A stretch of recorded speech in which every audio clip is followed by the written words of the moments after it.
Okay, guess we'll get started. Hopefully some people that are not here are going to catch the video later. I am recording this, but here we are, guys.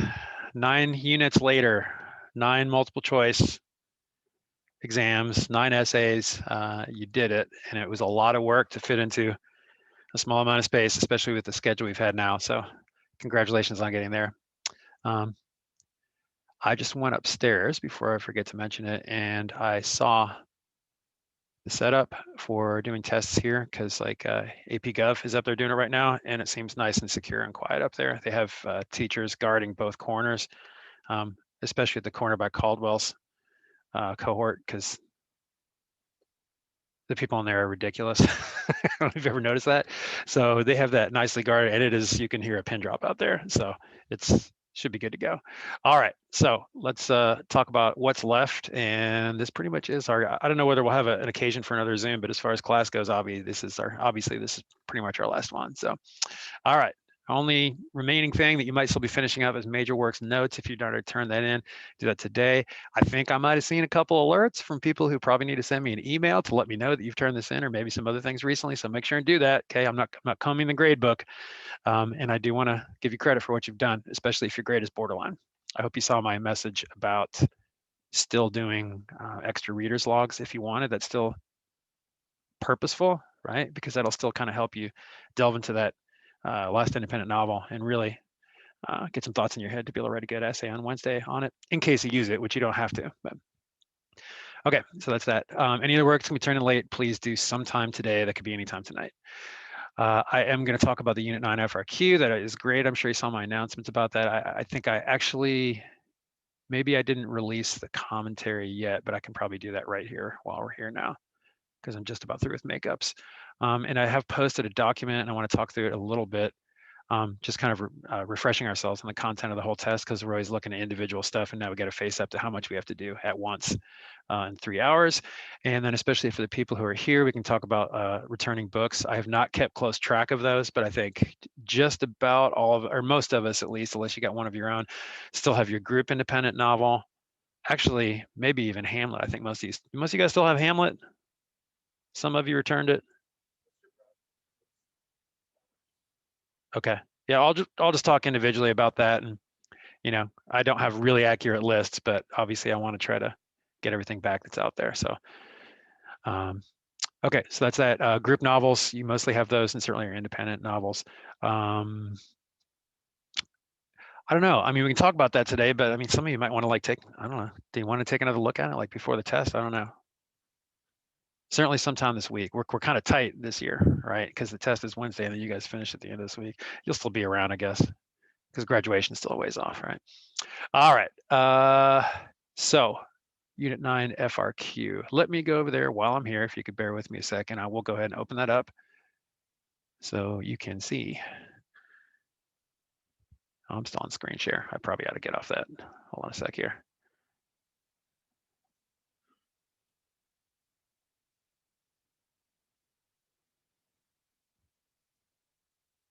Somebody want to tell some jokes while I'm doing this?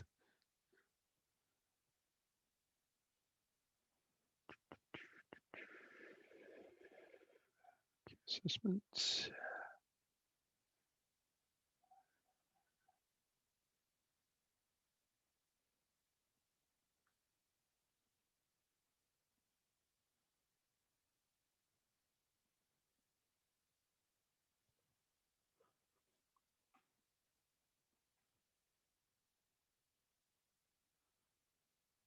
Okay. If you want to look in there right now, while we are here, that is open to see my feedback. You probably already saw your score, but obviously it'd be good to see why you got the score that you did. We did have several pretty large, I got some chat going here, I haven't seen. That's good, Adam, thank you. We had a large number of people get 5s and 6s. That was great to see. Some of us still need to make that leap of, just because you answer the main part of the question, like what the question is or what the opposing forces are, or what was the other one? The question minus the answer. You haven't finished your, even if you give a good explanation that you show deep knowledge of the book and the thesis, every single one of those prompts says something about how that leads to an interpretation. Okay, you've got to at least suggest, okay, if not outright characterize and describe in that thesis and in that intro. It's asking for a theme. You've got to give a theme. It's not just what happens. It's not just the question that's implied. It's, how much is it answered and why, and what does that mean? Okay, you've got to get that in there to get that point. Now, so with some of these prompts, the way that you end up answering them, you end up automatically kind of giving that. And I noticed with some people that the way that they answered it, they start off with a kind of opener that really is the theme. And if I missed anybody doing that, you did kind of an opener that. Yes. Do you have Anna Gaynor? She's my third bell. Okay, sorry to bother you. It's okay. Okay, so if anybody looks at that and you want to argue that I was doing that, that you were doing that in the opener, I didn't give you a point. I'll certainly take a second look at it. So just let me know. But I did want to just kind of maybe I'll just read them, a few examples of good openers that actually had that. Okay, and I'll kind of try to vary between the questions. So here's a good example of one that does exactly what I was talking about. And this is Julia's, which is very good. Oftentimes in life, people feel obligated to make decisions for their own benefit and safety, even if that means putting others in danger or at risk. Okay, so that she's pretty much giving a thematic statement as an opener, right? And that's okay, that works.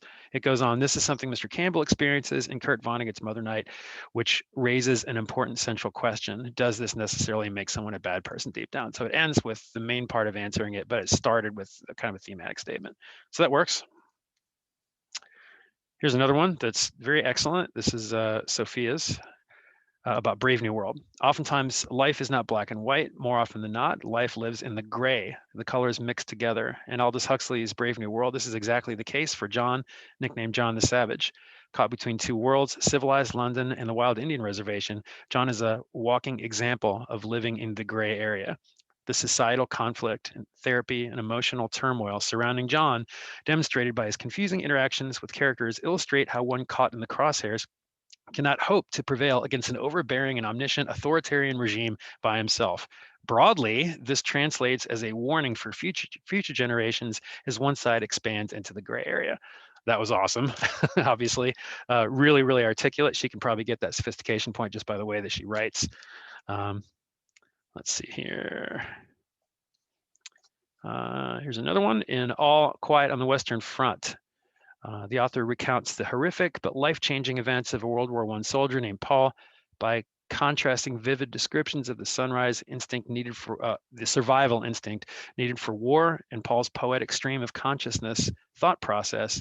The author illustrates the friction that arises between the demands of patriotism and the harsh truth of reality. So notice how each one of those, for the most part, what they do is they answer the question and then they broaden it out in that thesis. And then you're already setting yourself up for not only discussing meaning through the body of the paper, but then expanding on that broad interpretation even more in your conclusion. That's probably the best way to go about it, or alternative interpretations or something like that. Okay. So if anybody has any questions about the feedback that I gave you, then let me know outside of class, maybe, if it's not going to be here. Meantime, let me go back to the agenda in a sec here, get my screen straight.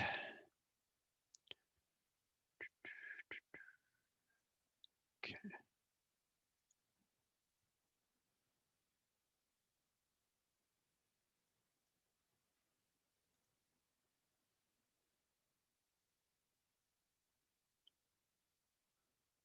Are you guys seeing the agenda right now? You are? Okay. Thought I accidentally had somebody's grades up. That wouldn't be good.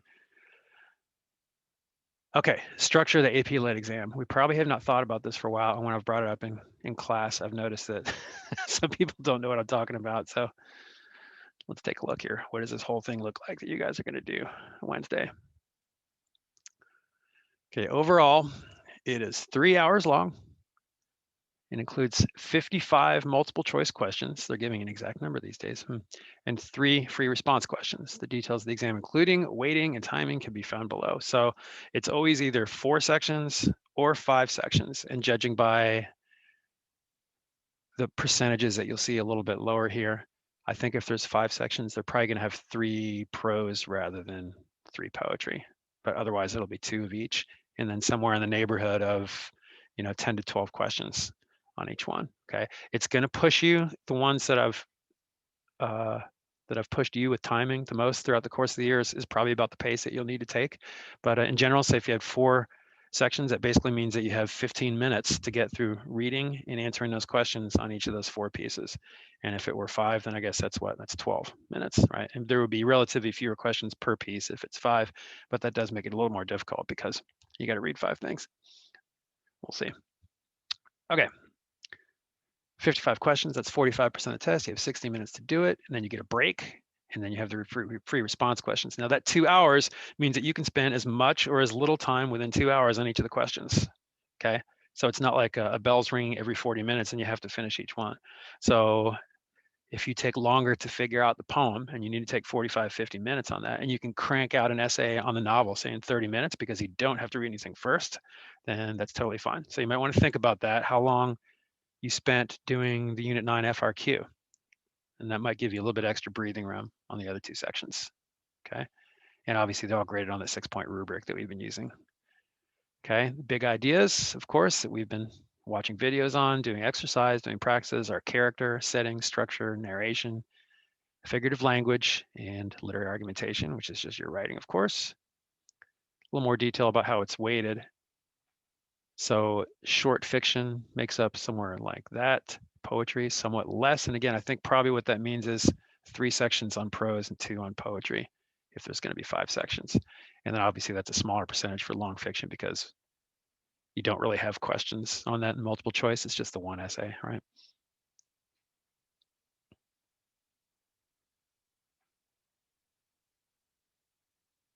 Okay, one more detail there. Notice setting is not brought up very often. I think probably because you maybe need more context to be able to analyze setting, but the big ones are character, plot and structure, narrator and speaker, and the others are a little bit less. But we've practiced all these things, right? Okay, so it tells us here between 8 and 13 questions per set.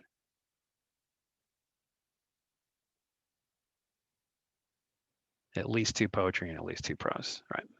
Basically what I said. All right, the rest of this document gives more details on the 3 different types of essay questions. I'm not going to read all through these, but if you wanted to maybe read through one more thing before you take the test on Wednesday, that'd probably be a good thing to look at.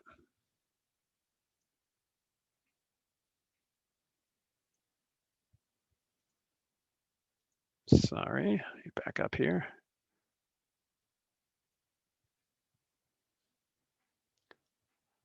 Okay. That's all I had to talk about, you guys. Who has questions about anything, how things, have you guys received enough communication from Ms. Snyder? Because it's the proctoring and the giving of the test has absolutely nothing to do with me. So I don't know whether you guys are confused about anything, where you go, when you need to be anywhere. Are you guys all good on that? Do you know whether you're all good on that or not? Okay, I'll assume that's a yes. And other than that, just make sure I get the books back later this week. I will be in touch and I will post some things, but this is it as far as classes.